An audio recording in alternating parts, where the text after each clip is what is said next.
Hello, everybody. We are back with another episode of AM2R.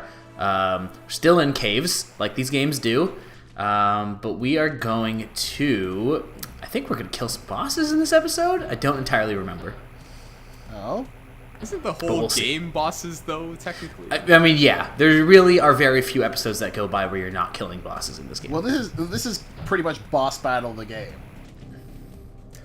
Yeah, basically. I mean, that game is Fury on PS4. That game is literally boss battle of the game. No, really, that game is Shadow of the Colossus.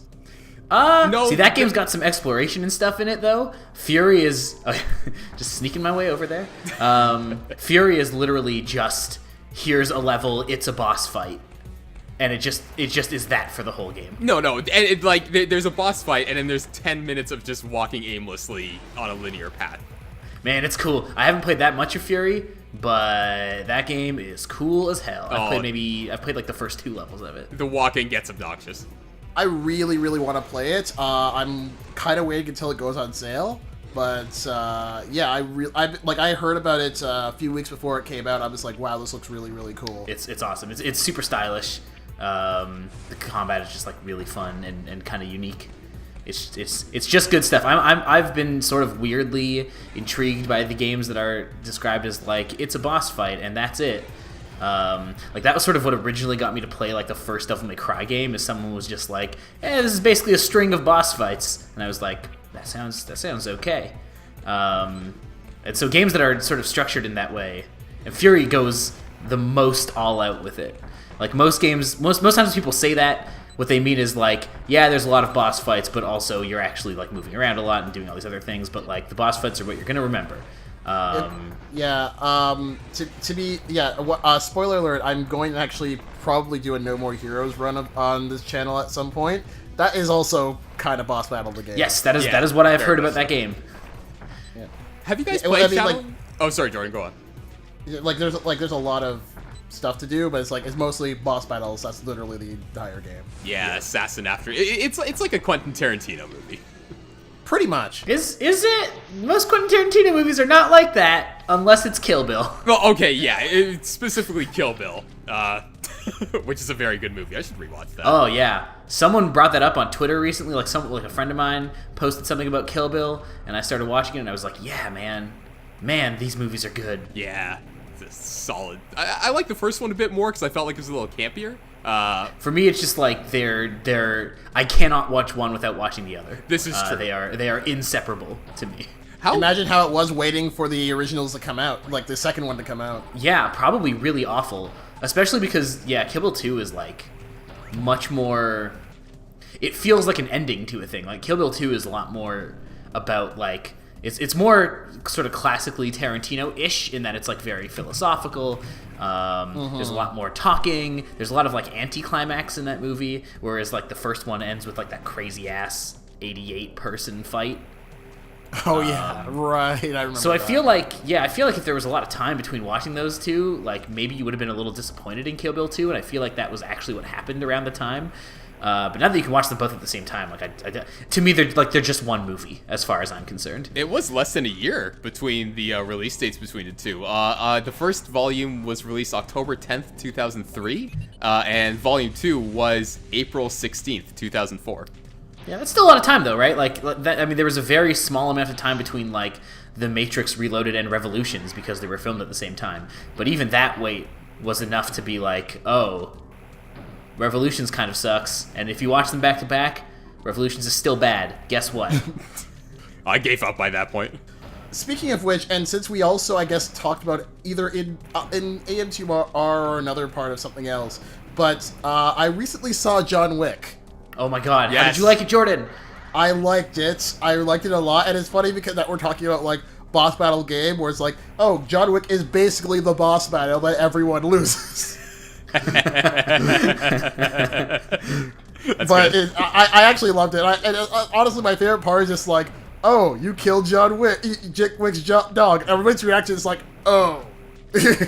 Yeah, I love that in that movie everyone is just all the time being like, oh my god, you did the stupidest shit. How could you do this? What is wrong with you? And there's a lot of like humor that they get out of that and out of that reaction, like multiple times. and it's just great. Yeah, it's funny because my the other day, like a few weeks after we watched it on Netflix, my dad was watching TV and he calmed me down. He's like, he's like, Jordan, John Wick is on, and my first reaction was just, oh. But it was really fun movie, and it was just great. But I don't know, like I'm surprised they ended up like making a John Wick 2. I really want to see it. I haven't seen it yet. But you know, I think there's a lesson to be learned. You know, work hard enough and be well known enough so that when somebody tells somebody else that they mess with you, their first reaction is, "Oh shit." I actually looked into so after seeing John Wick 2, which John Wick 2 is an interesting movie. I need to rewatch it. I don't know. It's good. It is not the adrenaline-soaked flip on the ground and double tap in the head that John Wick 1 is. But after seeing John Wick 2, I was like, man, I should learn some jiu-jitsu, because this is cool as hell. No. You don't need to learn some jiu-jitsu. Learn some gun fu. Yeah, you gotta learn some gun kata. By the end of this year, no one's gonna want to mess with Dan. That's right. I'm gonna be an unstoppable killing machine. Who's also a game commentator on the 3 Amiibros. That's right. I do not deal well with trolley comments, and I will come to your house. Yeah, it will not be nice. Don't leave negative comments. No, you can. They just have to be constructive, and that's fine. Like, just imagine it's like somebody leaves a trolley comment, and it's like somebody else sees it. It's like, you would have left a trolley comment on Dan's video, and then he's just like, oh. Yeah. Do you know who that broadcaster was? Man, you were kidding. This entire part is just cave. Yeah, dude. Cave story. We are deep in the caves, and I keep going up here because there's this portion, like it says that I can go up there, you know? Like on the map, if you look up there, there's a break. I should be able to get up there, but I think you have to get into it from the top, which is weird. Just like the map is communicating in a weird way in that one specific instance, I feel like. Yeah. Yeah, that's But I really hate like instances in Metroid games where it's like, normally you can go down through this area, but you can't go up because of the way the tiles are. Yeah. I really hate that. No, I mean I think that makes sense. It's just when they go back on that a little bit, it's sort of not great.